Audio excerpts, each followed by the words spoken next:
What up? It's Figgy Fig holding it down on sportsradio610.com. And right now, I am joined by the head coach of the Houston Dynamo FC, Ben Olsen. Coach, really appreciate you taking the time to talk to me. Figgy, nice to see you, man. Thanks for having me on. For sure. So the Dynamo got a bit of a tough stretch coming up. You guys are headed to LA to face the Galaxy this weekend. And then you're back here at home to host Colorado. And then you're back on the road to face Portland the following week, right before the June international break. How important is it to finish strong before this break? Yeah, it's been a little bit of a grind, but that's the MLS season. It's changed. There's more condensed areas of this season where you're having Saturday, Wednesday, Saturday games. And Figgy, what we talk about here is just about all hands on deck and making sure we get through these tough stretches. And that means we're taking care of ourselves and we have a lot of bodies available and that people step up, players step up. We're going to have to use 16, 17, 18 players over this stretch if we're going to get some results. But it's also a lot of fun. Games are why we do this. We're going to some LA, which is always a fun trip, great atmosphere. Come home to Colorado. We love playing in front of our fans. And then we'll go out to Portland, and that's one of the best places to play in the country. So looking forward to it. All right, so speaking of, like you mentioned, tough stretch, you guys have been a great defensive team the past 2 years, and I heard you mention on the post-game press conference, I want to say it was after the Dallas game, and it seemed like you was a little bit disappointed in some of the goals given up. How do you work through a tough stretch like that? Because you guys been such a great defensive team the last 2 seasons. Yeah, we've set a high bar, in particular last year, so our expectations are very high, and that means putting up shutouts, maybe giving up one goal. And for the most part, we've done a good job of that this year. And if you tie 1-1, sometimes you look at the goal against and you're like, guys, we can't give that goal up. It's a little bit soft. And sometimes we don't focus on, hey guys, let's score 3 goals. Let's win 3-1. And too many times I think we put our defense under this microscope when really, we got to ask a little bit more from our attackers to, have some responsibility to make sure we're finishing some of our chances because we're on the front foot. We're getting a lot of chances. We're getting a lot of looks on goal. And sometimes, more times than not this year, we really haven't taken advantage of that. So it's a balance. We want to put up shutouts. We don't want to give up goals. But we also have to help our defense out every now and then with 2-goal games, 3-goal games. Okay. So I wanted to ask you this, man. You played in the league for 12 seasons. What made you decide to be a head coach? And was it to make that transition from player to coach? Figgy, I didn't want to be a head coach. I thought when I was playing, I looked at these head coaches and I thought they were crazy. I saw the stress on their face. I saw what it did to their families, and it was like, nope, I won't be doing that. But then you retire, and I jumped into the job as an assistant coach in DC after I played. They gave me an opportunity. Figured I just needed a job, really.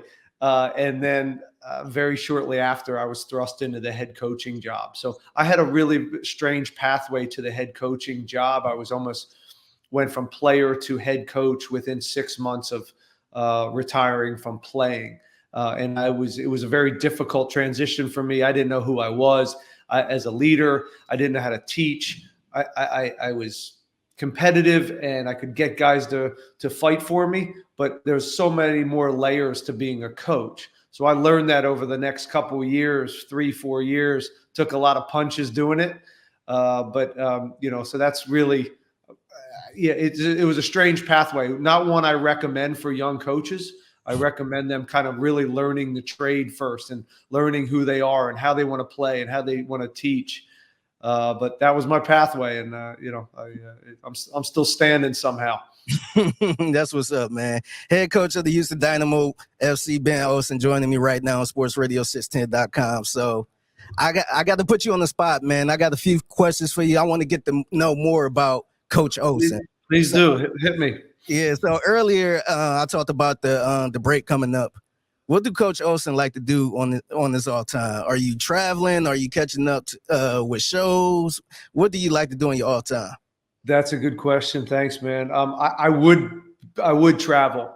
My kids, it's their last few days of school.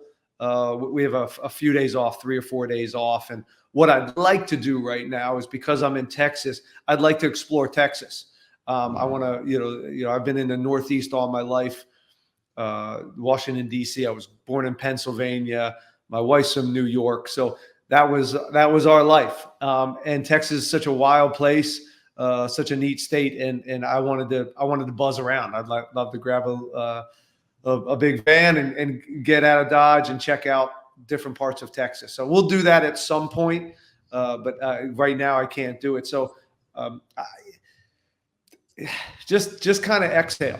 I'll just be exhaling. I'll be taking it easy, making sure I'm working out and trying to live healthy for those times, and just kind of decompress and get ready for the next half of the season, really, and trying to take care of myself, because sometimes during the season you forget to take care of yourself. It's a selfless job, and you're always looking to give to others, and sometimes you got to put the oxygen mask on yourself, and so I'll try to use those couple of days to just decompress and get ready for the rest of the season. Yeah, no, you spitting the truth, man. And you mentioned living healthy and all that stuff. You've been down here for a couple years. I want to know some of your favorite restaurants in the city, man. What's your top 3 spots that you've been enjoying in Houston so far? So, yeah. So I was here. I've told this story several times. It's probably getting old, so sorry if I'm repeating it. I was here by myself. I have 3 children and my wife, and I was here for 6 months before they got here. And I was staying in a little apartment. And it was like kind of a lonely spot. I didn't want to be there that much. So I was working, and then I was going right out to eat. I was working late and going out to eat by myself. And Houston scene, the food scene's amazing. Man. So I ate out for 6 months straight. I'm embarrassed to say, every night for 6 months.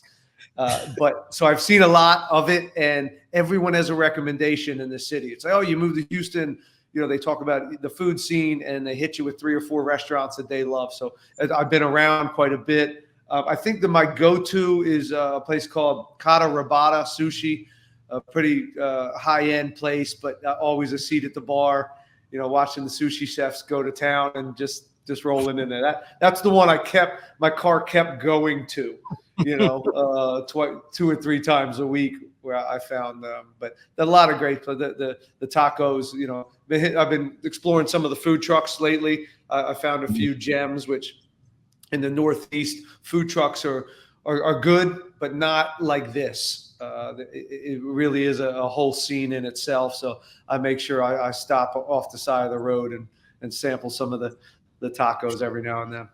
Yeah, the food trucks down here is actually legit, man.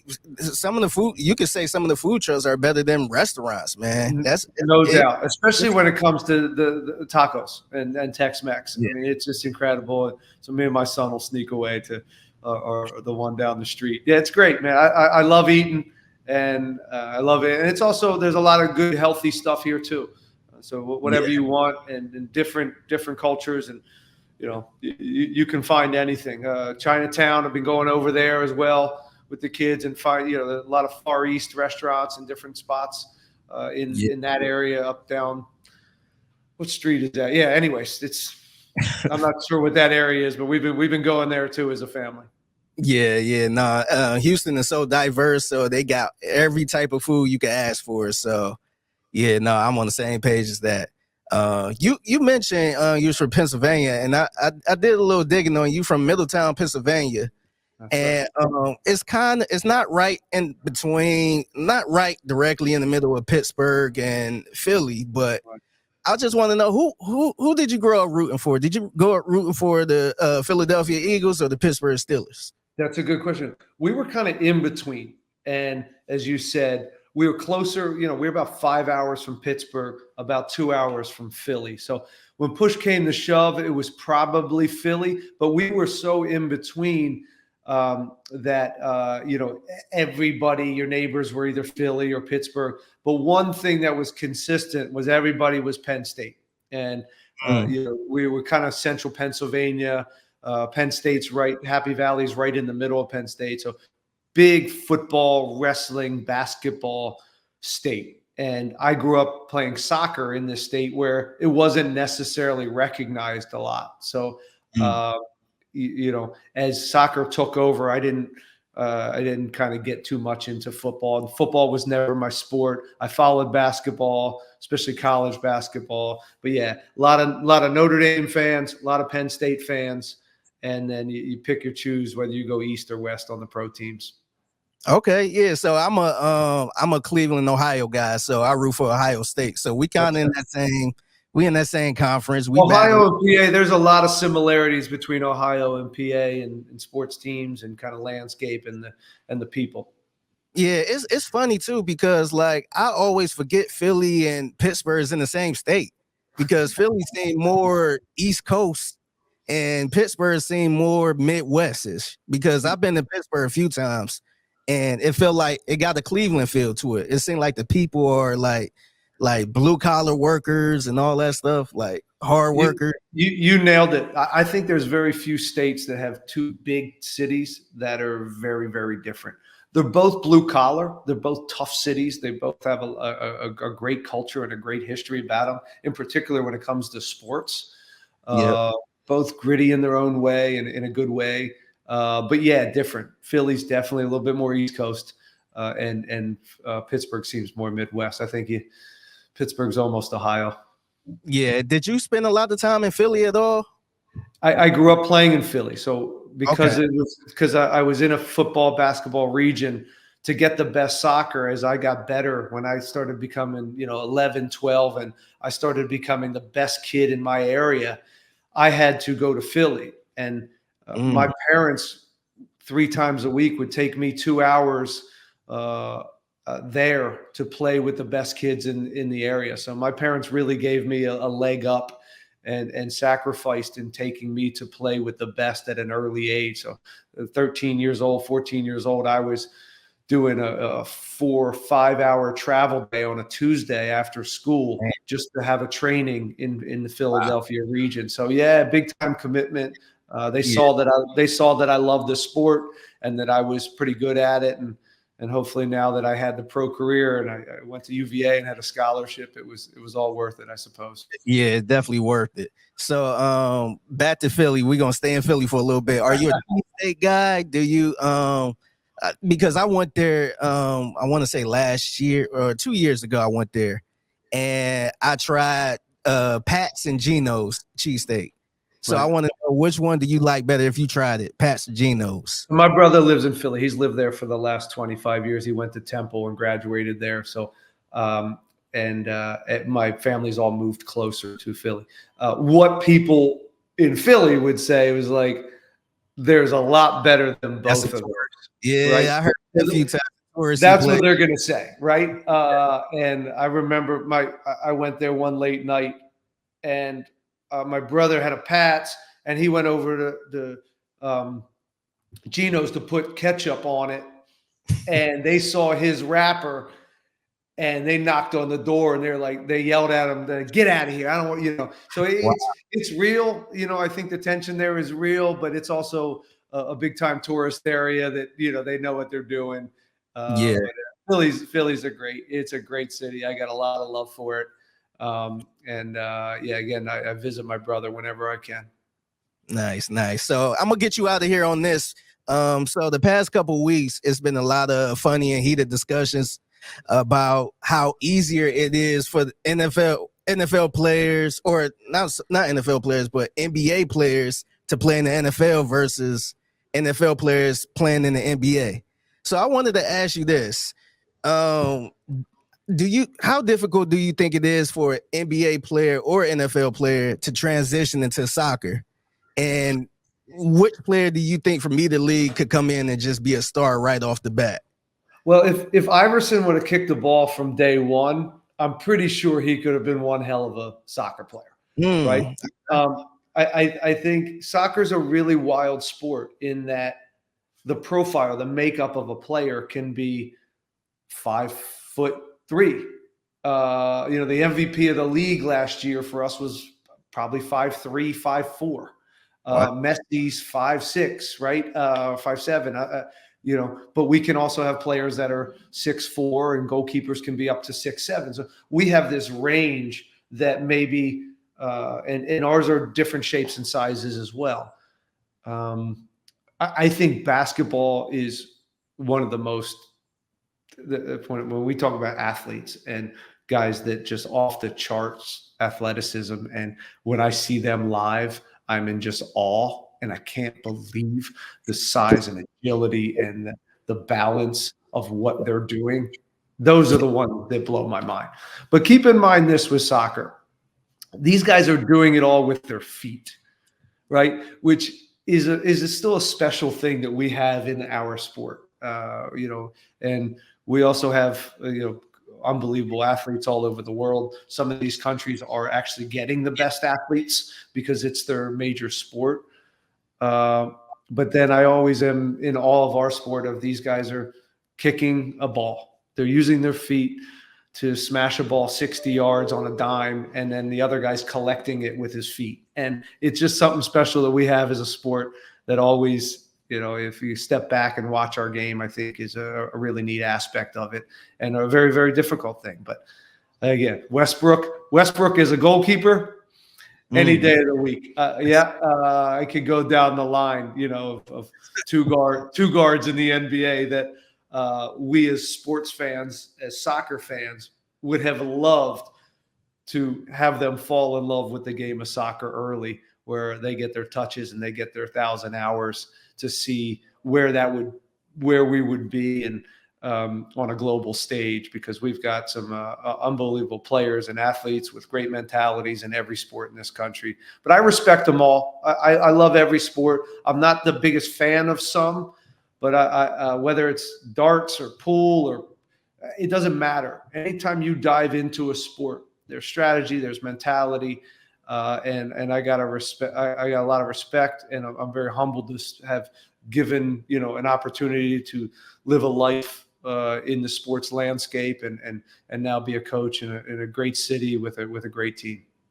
Yeah, no, I agree with that. I think like the sport I always go to is tennis, because I feel like it's just a solo sport. And, even though you might have a team, you might have trainers and all that stuff, but if you win, the win is on you. If you lose, the loss is on you. So it's like I grew up playing tennis, competitive tennis. And really? I'm always thankful when parents come to me and everyone's getting specialized. And I played basketball, tennis, and I played soccer. And basketball gave me my love for defending. And I always say tennis gave me individual mental strength, because in tennis, it's one of the great sports. In a point goes by, you have a win or a loss in that point, and you have to reset. A game goes by, you have a win or a loss, you have to reset. A set goes by, you have to reset, right? There's always this moment that's a high or low, and then you have to get over that, right? So the mental strength of a tennis player, Federer, Nadal, these guys, it's always really impressive. So you nailed it. I think it's a neat sport in that way. Yeah, I agree with that, man. That's Houston Dynamo FC head coach Ben Olsen joining me on sportsradio610.com. Coach, I really appreciate you joining me. Good luck to you, and let's make this run this season. Talk soon. See you soon.